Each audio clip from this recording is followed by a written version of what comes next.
Un pays, pour être officiellement reconnu comme tel, a besoin de 5 choses. Avoir une population permanente, avoir un territoire défini, avoir un gouvernement fonctionnel. Pouvoir entretenir des relations et être reconnu par les autres pays du monde. Et Taïwan, il lui manque justement la dernière des 5.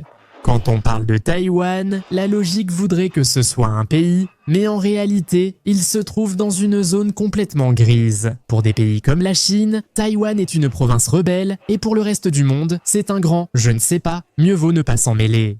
Je préfère ne pas m'en mêler. Je suis Naka, voici Japatonic. Aujourd'hui, en explorant Taipei, je vais vous raconter l'histoire fascinante de Taïwan. La plupart des pays du monde ne reconnaissent pas Taïwan comme un pays. En fait, il y a à peine un peu plus d'une dizaine de pays. Parmi les pays hispanophones, seuls le Honduras et le Paraguay sont les 2 seuls qui reconnaissent Taïwan comme un pays. C'est-à-dire qu'ils ont entre eux des ambassades officielles, mais dans les autres pays du monde, il y a des ambassades camouflées qu'on appelle bureaux de représentation de Taïwan. Ce sont principalement des ambassades, mais elles ne peuvent pas en porter le nom. Mais alors, pourquoi la majorité des pays ne veulent-ils pas reconnaître Taïwan comme un pays? Essentiellement parce que la Chine a la politique d'une seule Chine. C'est-à-dire que selon les Chinois, ceci appartient à la Chine. Et, par conséquent, la Chine ne veut pas que les autres pays du monde reconnaissent Taïwan afin qu'ils ne puissent pas obtenir son indépendance. Parce que fondamentalement, la Chine est beaucoup plus puissante et ne veut pas que les autres reconnaissent Taïwan parce que Taïwan appartient au Parti populaire chinois. Et maintenant, pourquoi les Chinois disent-ils que Taïwan appartient à la Chine? C'est la partie intéressante de l'histoire. Mais commençons par le début de l'histoire. Depuis l'année 1683, Taïwan est devenue une province chinoise, ou plutôt une province de l'Empire Qing. Avant ça, c'était une île indigène qui a été, pendant quelques décennies, une colonie néerlandaise. Ainsi, Taïwan a appartenu à l'Empire Qing pendant environ 200 ans, plus ou moins, jusqu'en 1895, lorsque Taïwan devient une colonie japonaise. D'ailleurs, la question de la colonisation japonaise sera traitée dans une vidéo à part, car c'est un sujet très intéressant qui mérite une vidéo entière. Mais le fait est que Taïwan finit par être une colonie japonaise de 1895 à 1945 lorsque le Japon perd la guerre, c'est-à-dire pendant exactement 50 ans. Mais le fait est que pendant la colonisation japonaise, l'Empire Qing tombe face au Parti nationaliste chinois. Et c'est là que naît la République de Chine. Par les mains de Sun Yat-sen, qui est la personne représentée sur le billet de 100 $ taïwanais. Mais que ce soit clair, j'ai dit République de Chine, pas République populaire de Chine. C'est autre chose. La République de Chine était la Chine nationaliste, anticommuniste. Donc, la Chine passe de l'Empire Qing à la République de Chine. Mais le fait est que lorsque le Japon a perdu la guerre, le Japon a rendu l'île de Taïwan et la République de Chine a récupéré Taïwan. Donc Taïwan reviendrait à la Chine. C'était simplement des partis différents. Avant, elle faisait partie d'un empire, maintenant d'un parti politique appelé Kuomintang. Maintenant, 4 ans après la fin de la Seconde Guerre mondiale, c'est à ce moment-là que la Chine communiste vainc le parti nationaliste, et jusqu'à ce moment-là, aussi bien la Chine continentale que Taïwan appartenaient à la République du Kuomintang. D'ailleurs, cette personne est décédée en 25. Par conséquent, la personne qui était à la tête de la République de Chine était Chiang Kai-shek, la personne à qui ce monument est dédié ici. Donc, en 1949, le Kuomintang perd le pouvoir sur la Chine continentale et Chiang Kai-shek se retire du pays. Environ 2 millions de partisans de toutes les classes sociales, y compris tous les politiciens appartenant à son parti, sont venus et ont fui à Taïwan. Par conséquent, la Chine continentale deviendrait la République populaire de Chine et Taïwan, la République de Chine. Mais, même s'ils avaient perdu face au Parti communiste, la République de Chine, c'est-à-dire Chiang Kai-shek, était censé rester le représentant de toute la République de Chine, c'est-à-dire de toute la Chine continentale. Ce qui était une pure farce, une illusion, car il assistait aux réunions des Nations Unies alors qu'il n'avait plus le moindre pouvoir sur la Chine continentale. Donc en 1971, c'est à ce moment-là qu'on lui retire le siège et qu'on le donne à Mao. Mais attendez, Chiang Kai-shek n'a pas complètement perdu son siège. En fait, on lui a même proposé de lui attribuer un siège, un pour la Chine de Mao et un autre pour Taïwan. Mais le fait est que dans ce cas, il y aurait deux Chines. Et qu'a dit Chiang Kai-shek ? Allez tous vous faire foutre, la Chine, c'est moi.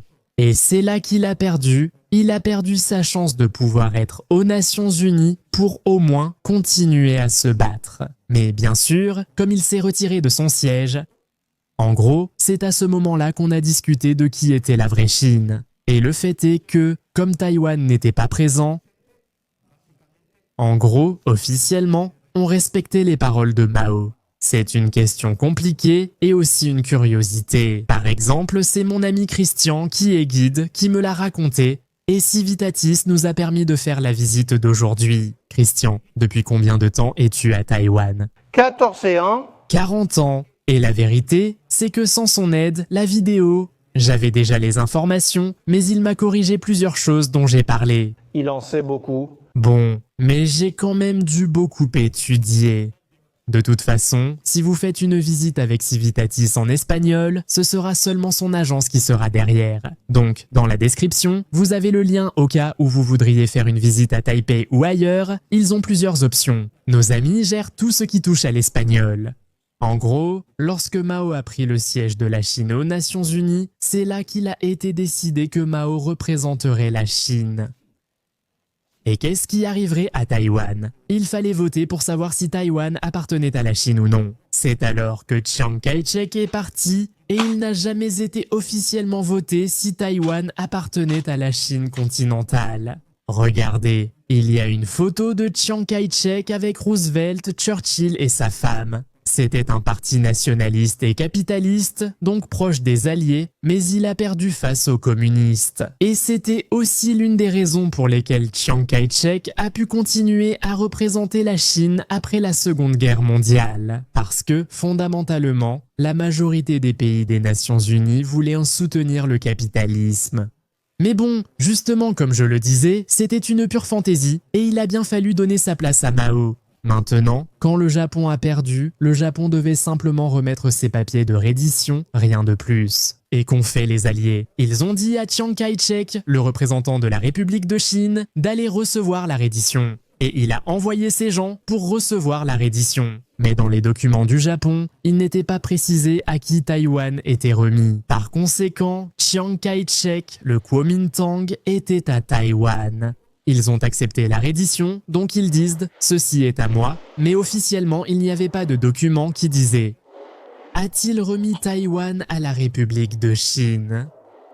C'était juste un papier disant « je me rends, je pars », rien de plus. Maintenant, le nom Taïwan aurait été donné par les tribus autochtones de cette île, mais le nom officiel du pays est toujours République de Chine. Cependant, la Chine interdit qu'on appelle cet endroit République de Chine.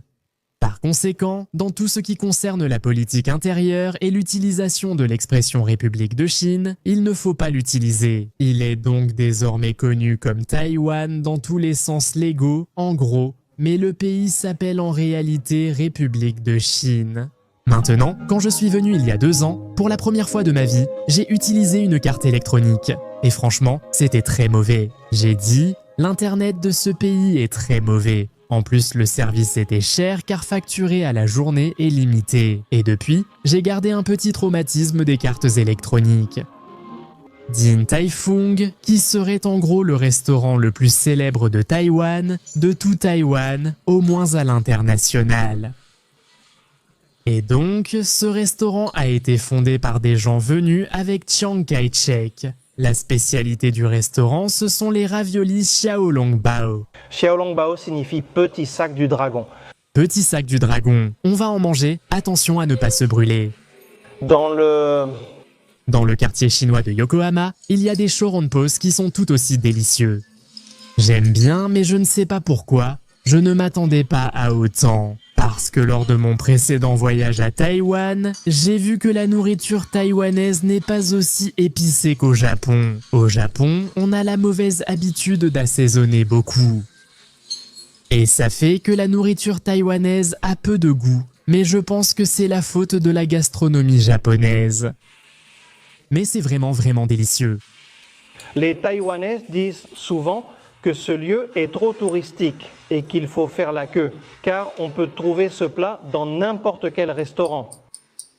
Et est-ce que ce sera bon? Oui, ce sera bon. Mais pas seulement pour le touriste qui vient pour la première fois, mais aussi pour les étrangers qui vivent ici depuis un certain temps, qui ont déjà goûté un peu à tout. En général, nous ne sommes pas d'accord avec les Taïwanais, qui affirment qu'il n'est pas nécessaire de venir ici et qu'on peut aller ailleurs. Mais c'est leur avis. Parce qu'ici, c'est plus cher qu'ailleurs. Dans n'importe quel autre endroit du quartier. Mais ça ne signifie pas que c'est mieux. Voici le ravioli grillé. Maintenant, par exemple, nous sommes dans une zone où se sont installés les militaires du Kuomintang lorsque Chiang Kai-shek a fui la Chine. Et donc, beaucoup de militaires se sont installés à différents endroits. Et c'était une zone de rizière où il y avait beaucoup de maisons précaires. Parce que justement, l'idée des militaires de la République de Chine était qu'ils allaient retourner en Chine dans 2 ans. Évidemment, ça n'est jamais arrivé. Ce qui s'est passé, c'est qu'en 1975, Chiang Kai-shek est mort et le pouvoir est passé à son fils. Et ça a été un moment très important dans l'histoire de Taïwan parce que Chiang Kai-shek disait qu'il voulait retourner en Chine, qu'il allait retourner en Chine et qu'il allait récupérer la Chine. Mais son fils a eu une pensée un peu plus mature. Il a déclaré « Nous restons ici, la Chine est déjà très puissante ». Il a essentiellement instauré la loi martiale. Taïwan a eu la loi martiale la plus longue de l'histoire de l'humanité, environ 40 ans de loi martiale. Il se trouve qu'en 88, il est également décédé, et lorsque c'est arrivé, le vice-président a pris la relève. C'était un Taïwanais de souche, choisi par Chiang lui-même, Lee Teng-hui. Et le fait est que cette personne étant un Taïwanais de souche et puisque le plus grand dirigeant dictateur du Kuomintang était décédé et qu'il n'y avait pas de prochain dictateur, les gens ont commencé à faire pression. Les gens ont commencé à manifester en disant qu'ils voulaient que Taïwan devienne indépendant, la démocratisation, une ouverture politique, économique, tout ça. Et donc, aussitôt dit, aussitôt fait, il y est parvenu, il a pu le faire. D'un côté, on dit que oui, il voulait une démocratisation complète du pays. D'un autre côté, certains disent que c'était sous la pression. Mais la chose, c'est qu'en 1996, Taïwan a pu, pour la première fois de son histoire, organiser des élections présidentielles. C'est bien. Donc, le gouvernement reconnaît les meurtres du massacre du 28 février 1947. Plus de 3000 exécutions politiques. En 40 ans, des dizaines de milliers de prisonniers politiques ont été enfermés, dont, lorsque la démocratie est arrivée, les quelques-uns qui restaient ont évidemment été libérés. Mais attendez, nous allons trop vite! Qu'est-ce que l'incident du 28 février 1947?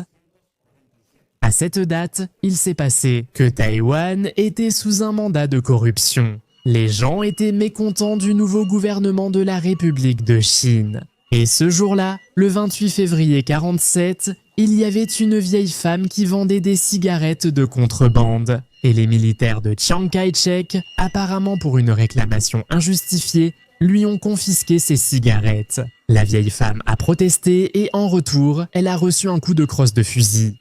Ça a provoqué que les gens autour, parce que ça s'est passé en public, en plein Taipei, les gens se sont approchés, ont hué, et le groupe de militaires, sentant la pression de la foule autour, a commencé à tirer en l'air. Et avec ça, un Taïwanais s'est mort.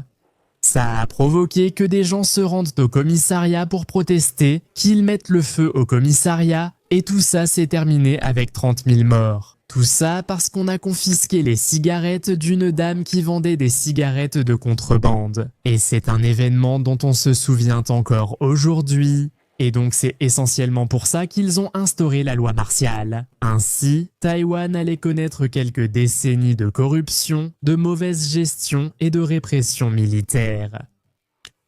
Et je brille d'humidité, de sueur. Il y a une humidité dans ce pays qui est incroyable.